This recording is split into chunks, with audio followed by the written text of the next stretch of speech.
Di suatu malam tahun 1973 di London, seorang pria bernama Peter baru saja pulang dari sebuah klub dan melihat sebuah kejadian tragis menimpa kekasihnya.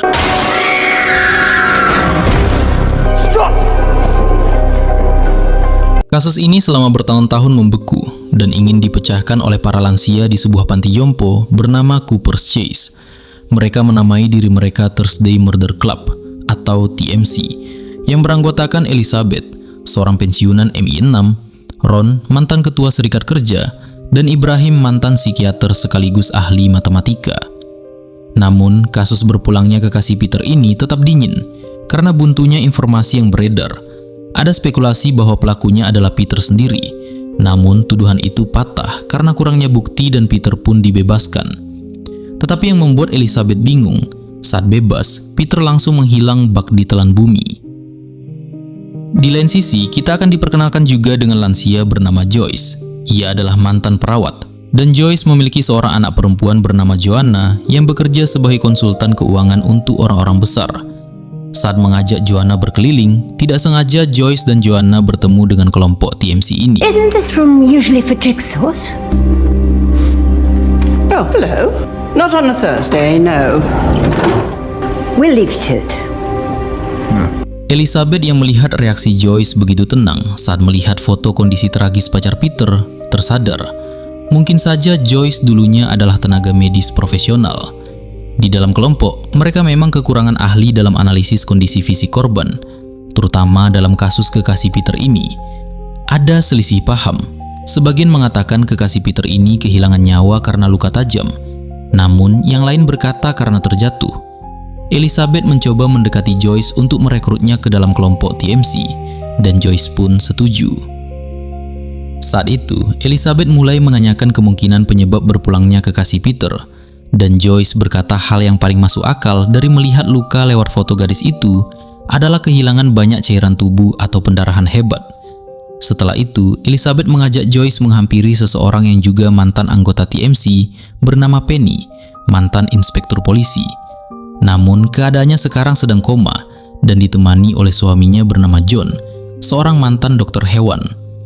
Saat itu kita akan tahu kenapa Elizabeth bisa menyelidiki kasus Peter ini kembali, yaitu lewat akses dari Penny sebelum ia jatuh koma.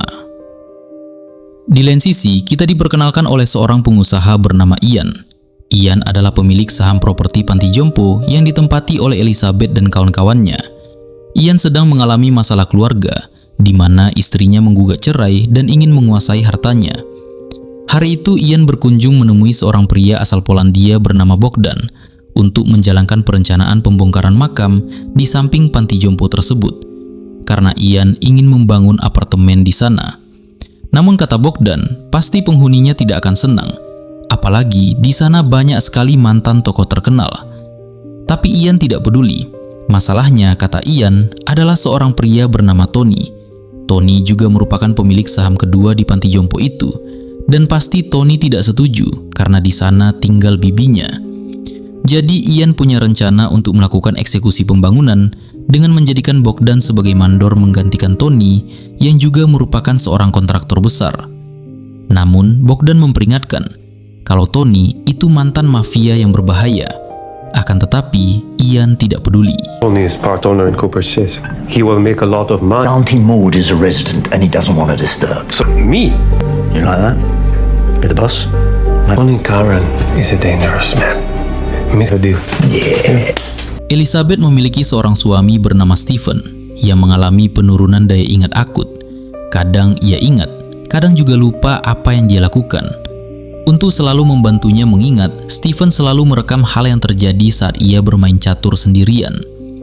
Hari itu, mereka didatangi seorang poluan baru bernama Donna yang akan melakukan penyuluhan. Namun Elizabeth dan kawan-kawannya tidak menghiraukan itu, karena mereka pikir penyuluhan tersebut kurang bermanfaat. Elizabeth memiliki intuisi yang luar biasa. Dia mencoba mendekati Donna untuk melancarkan hobinya sebagai detektif di TMC. Ia mengajaknya makan bersama dan bertukar nomor telepon.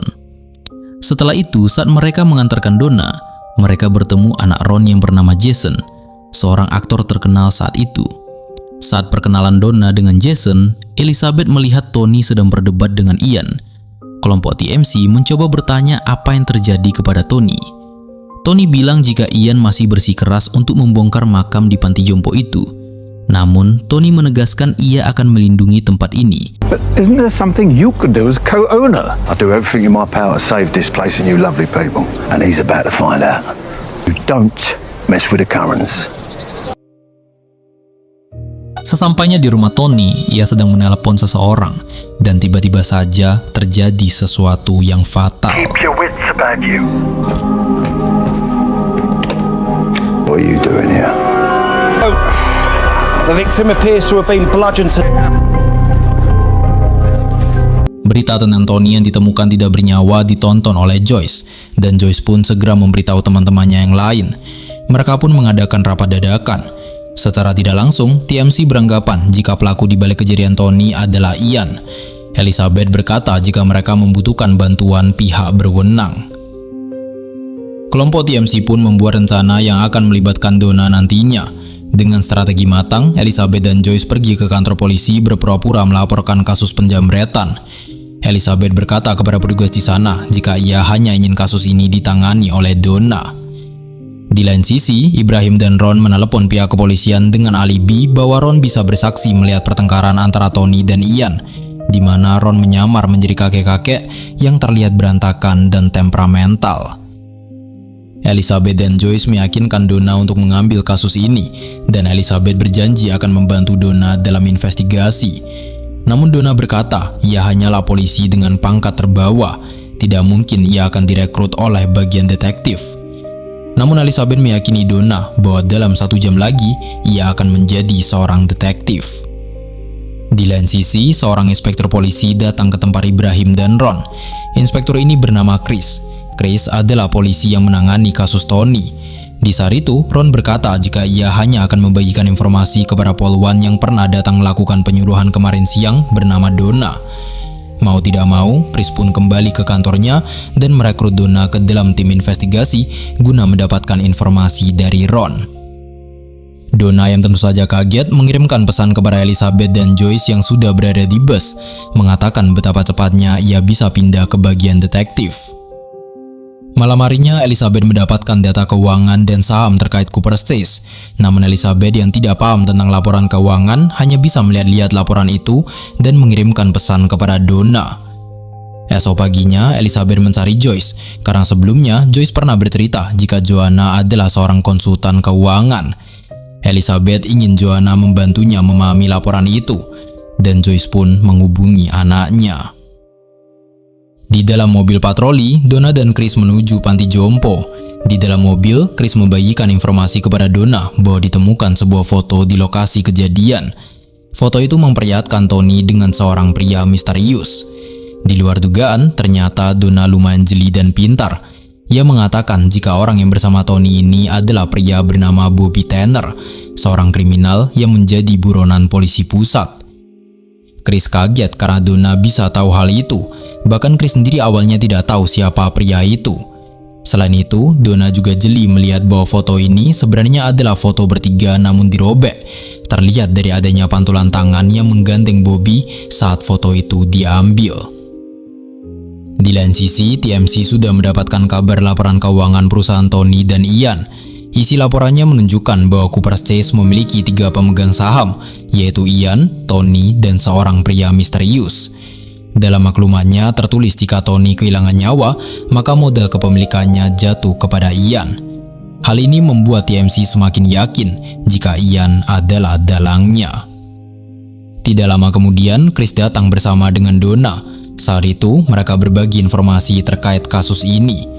Chris sangat kaget mengetahui para lansia ini memiliki informasi yang lebih banyak dari polisi, mulai dari hubungan Tony dan Ian, serta dokumen keuangan perusahaan mereka. Lalu, Elizabeth menawarkan pertukaran informasi mengenai waktu tepatnya Tony ditemukan dengan imbalan informasi mengenai laporan keuangan tersebut. Setelah pertemuan itu, Chris dan Donna berpamitan, namun tidak sengaja mereka bertemu Jason, anak Ron. Chris pun meminta foto bersama dengan sang aktor.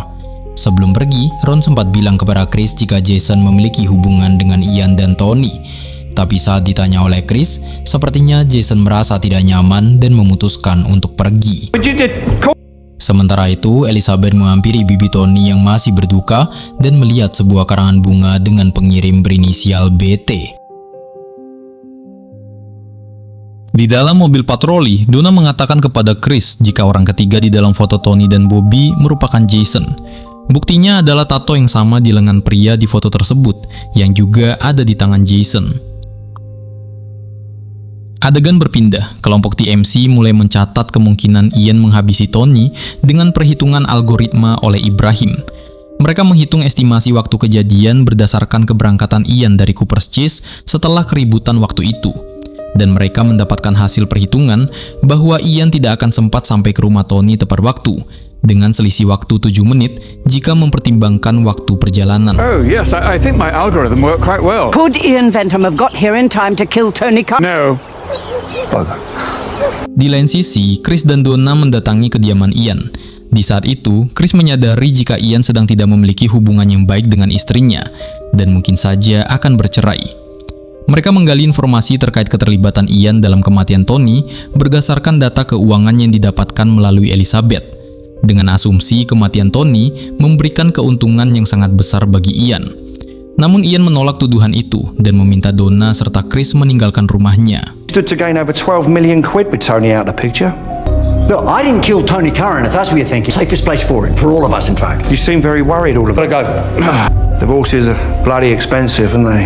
Sekembalinya mereka dari rumah Ian, Donna mendapatkan pesan dari Elizabeth yang menegaskan jika bukan Ian pelakunya karena selisih waktu 7 menit tersebut. Namun Chris meremehkan informasi dari para lansia TMC. Chris berkata, timnya juga sudah melakukan penghitungan, dan saat tim teknisnya datang, ternyata laporannya sama. Tidak mungkin Ian pelakunya karena kendala waktu. Malam harinya, Elizabeth ditelepon oleh Donna untuk menginformasikan foto yang ditemukan di rumah Tony, yaitu foto Tony dengan Bobby Tanner dan Jason. Namun Elizabeth mempertimbangkan untuk tidak memberitahu Ron dulu. Di luar dugaan, ada seorang pria misterius yang membuntuti Elizabeth, membuatnya segera kabur untuk bersembunyi. Call me back in a few minutes.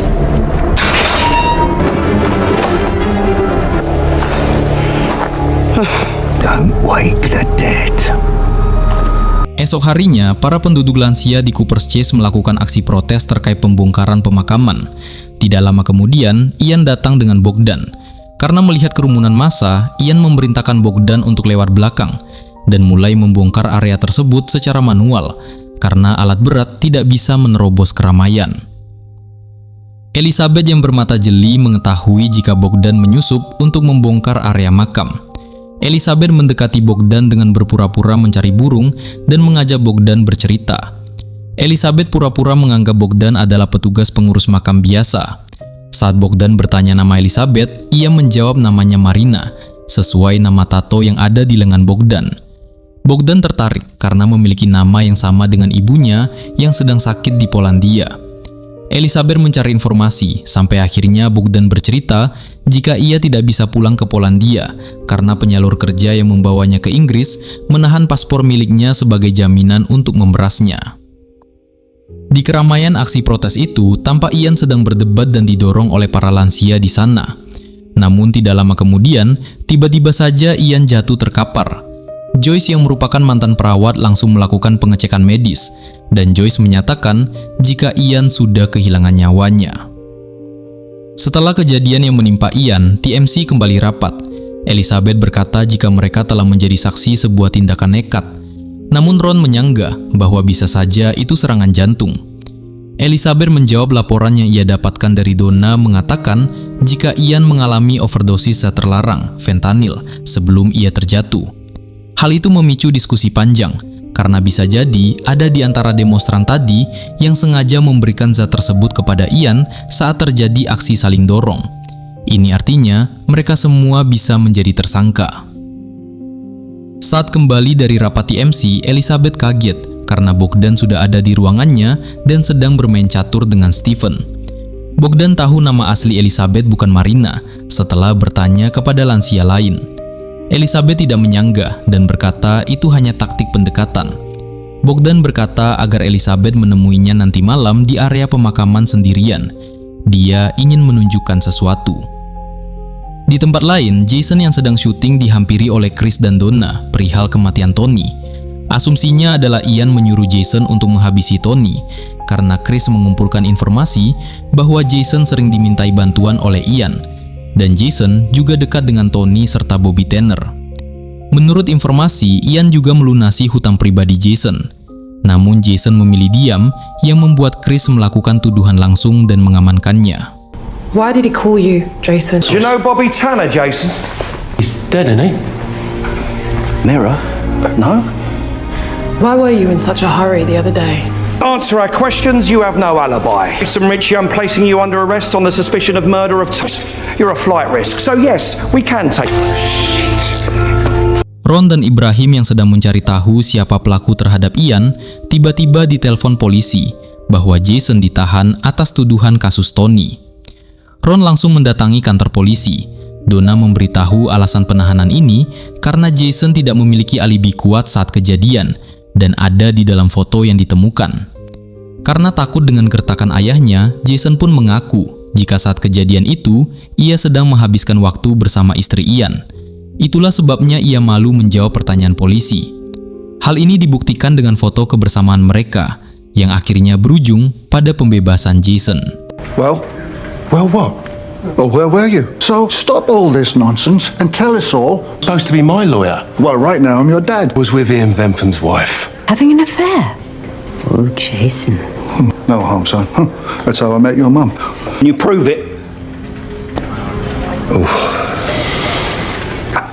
Well, DCI Hudson, there you have it.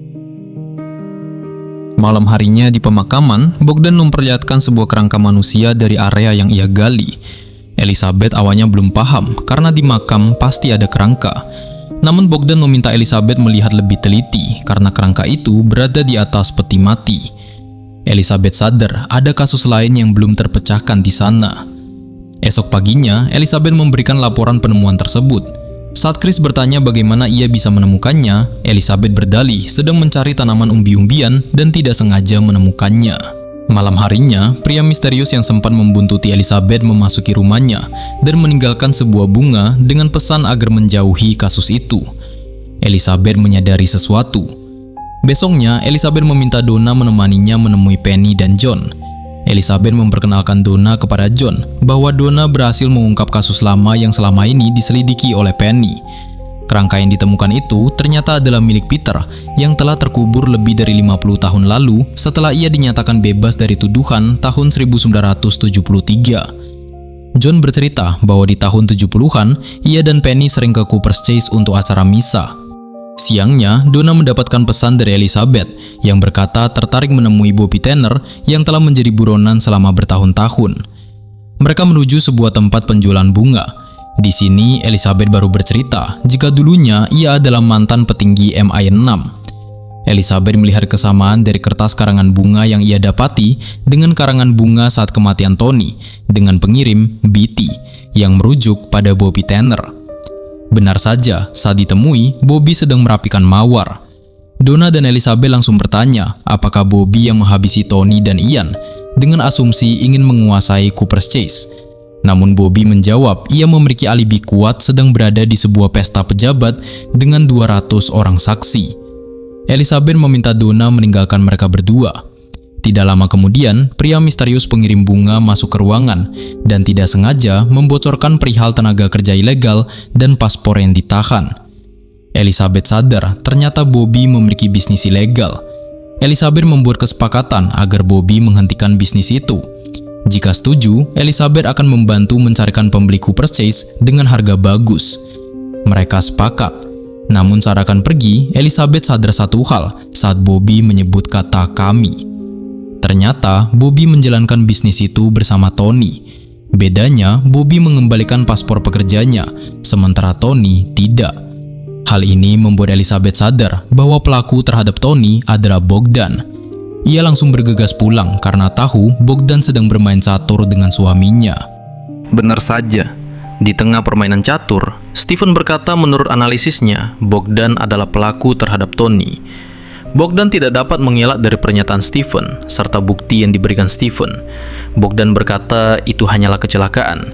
Ia hanya ingin mengambil paspornya dan ingin pulang mengunjungi si ibu yang sedang sakit di Polandia. Namun, penyakit Stephen kembali kambuh, yang mana ia lupa dengan apa yang baru saja ia katakan. Dan Bogdan mengambil kesempatan itu untuk mengalihkan pembicaraan, serta menawarkan teh kepada Stephen. Saat akan membuat teh itu, Bogdan teringat dengan kata Ellie. Jika biasanya, ia memasukkan 1 dosis obat untuk Stephen. Namun, jangan sampai memasukkan 2 obat, karena bisa membuat Stephen meninggal dunia. Dan kebetulan, obat itu ada di atas meja tempat Bogdan membuat teh. Tidak lama kemudian, Elizabeth datang bersama Donna, Chris, Ron, Ibrahim, dan Joyce. Elizabeth dan Joyce langsung meminta Stephen memuntahkan tehnya karena takut diracuni. Serta Joyce memastikan keadaan dari Stephen. Donna langsung menangkap Bogdan dan menvonisnya sebagai pelaku penghilangan nyawa Tony.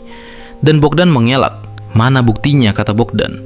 Serta dia juga keceplosan berkata Stephen mungkin melantur ngomong, dan mana mungkin ia ingat. Namun Elizabeth langsung mengambil rekaman yang biasa digunakan Stephen untuk mengingat setiap kali ia bermain catur. Dan di situ terdengar pengakuan dari Bogdan yang membuatnya ditetapkan menjadi tersangka atas menghilangkan nyawa Tony. Sebelum Bogdan dibawa, Elizabeth berkata jika Bogdan tidak memasukkan racun ke dalam teh suaminya. Dan Bogdan menjawab, tentu saja tidak. Malam harinya, Elizabeth menyadari sesuatu dari foto lama kasus Peter. Wajah Penny yang saat itu masih muda tampak sangat kesal mengatap Peter. Elizabeth meminta rekan-rekannya ke ruangan Penny. Di sana, Elizabeth mengungkap jika yang menghabisi Peter adalah Penny. Penny sadar bahwa kekasih Peter benar-benar dihabisi oleh Peter, dan ia tidak suka melihat Peter bebas karena kelemahan hukum saat itu. Dibantu John, mereka menyembunyikan jasad Peter di area pemakaman Cooper's Cheese. Sementara itu, yang bertanggung jawab atas kejadian Ian adalah John. Saat terlibat adu mulut dengan Ian di siang hari saat demonstrasi, dengan keahliannya sebagai dokter hewan, John memberikan zat fentanyl tanpa disadari Ian. Alasan John menghilangkan nyawa Ian adalah, jika Ian membongkar makam, maka akan ditemukannya kerangka Peter. John mengakui semuanya. Besoknya, John dan Penny dibawa untuk mempertanggungjawabkan perbuatan mereka. Tidak berapa lama kemudian, mereka berdua menghembuskan napas terakhir. Di pemakaman, Elizabeth menawarkan Joanna untuk membeli Cooper's Cheese, dan Joanna pun setuju karena melihat ibunya sangat bahagia tinggal di sana. Film pun selesai.